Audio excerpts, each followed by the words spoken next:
Hi, I'm Susanna and I'm a product owner here at Pessler. Today I'm going to show you how to configure PRTG to use our Microsoft Azure SQL Database sensor. In order to use the Azure SQL Database sensor in PRTG, the first thing you need to do is add a device and give your device a name. So I will call it Azure SQL Database. You can leave the next setting as it is, and for IP address or DNS name, you can use localhost. Then you should scroll down until you find the credential group called Credentials for Microsoft Azure, and then you can enable it. There you see that you need 4 pieces of information, and to get that information we need to do some configuration in the Azure portal. So let's take a look. So I go into my Azure portal, and the first thing I need to do is create an app registration. So I go into app registrations and click on new registration. I need to give my registration a name. So in this case I will name it PRTG Azure Sensors. The next setting can be left as it is, and then you're asked to set to enter a redirect URI. So if you have one available, you can use your own. Otherwise, you can use the one we propose, which is login.windows.net. And then you click on register. Now you have successfully created an app registration, and the first thing you can see on your overview page is the application ID or client ID and the directory or tenant ID.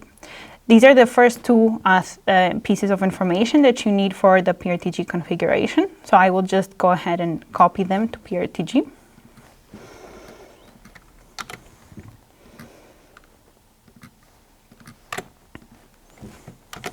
Okay, and the next thing I need is a client secret. So I go back into the Azure portal and then I navigate to certificates and secrets.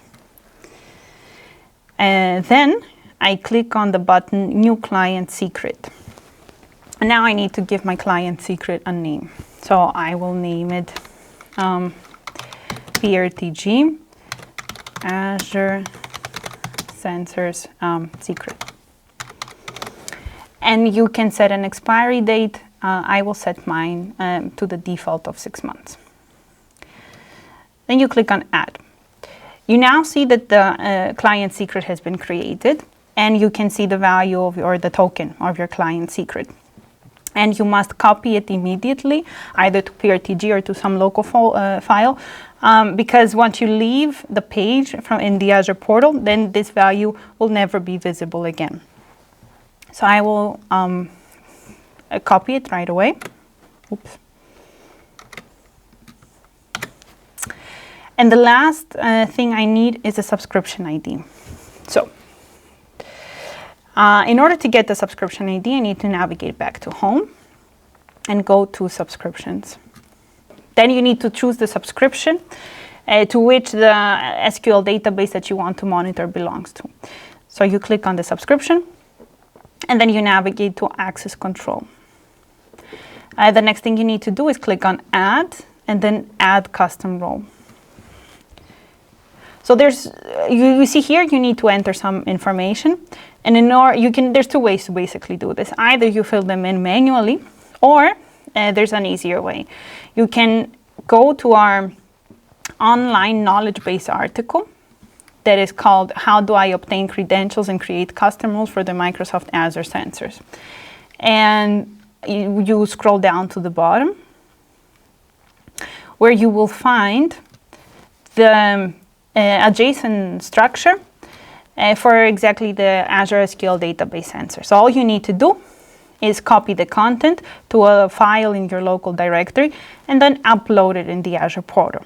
So since I've already done that, let's take a look. I will just quickly upload it. So in the baseline permissions, I select Start from JSON, and then I'm asked to select a file. So I will select the file with the JSON structure that I just saved. So, yeah, and then here you see that all the information has been automatically set. So the next thing I need to do is I need to add an assignable scope, and I can see that because of this red dot. So I go to assignable scopes and I click on add assignable scopes, and then I select the subscription that I'm in. Then I click on add, and then the last thing you need to do is review and create. So you go through the information, check if it's right, and then click on create. And now I have successfully created a custom role. There's a last step. So the last thing I need to do is assign this role to the app registration I created a few minutes ago. So I need to go to add and then add role assignment. As a role, you select the role you just created, so the custom role you just created. You leave assign access to as it is, and in select, you select the app registration that you created a few minutes ago. So in this case, PRTG Azure Sensors, and then you click on Save. Okay.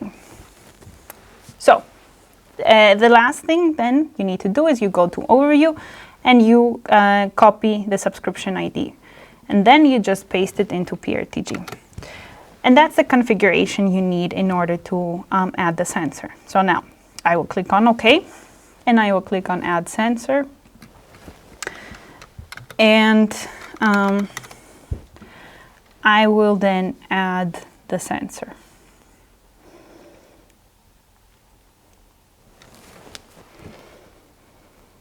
Okay. So here you get a list of all the SQL databases you have created in the Azure portal, and you can either select the ones you want, or in our case we would just select them all, and for each instance you select, you get a sensor. Well, one sensor per each. So I will just go ahead and create it. And then there you go.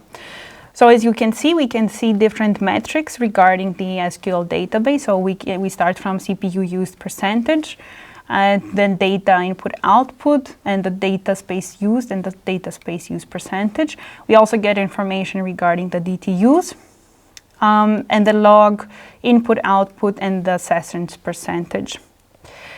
And with this information, you can then monitor your SQL databases. So that's all you need to set up the sensor in PRTG. I hope you found this tutorial helpful. If so, please like and subscribe. If you have any new topics or new things you would like us to do a tutorial about, please feel free to put it in the comments. If you need help with PRTG, you can contact our support at our website. Have a nice day and thanks for watching.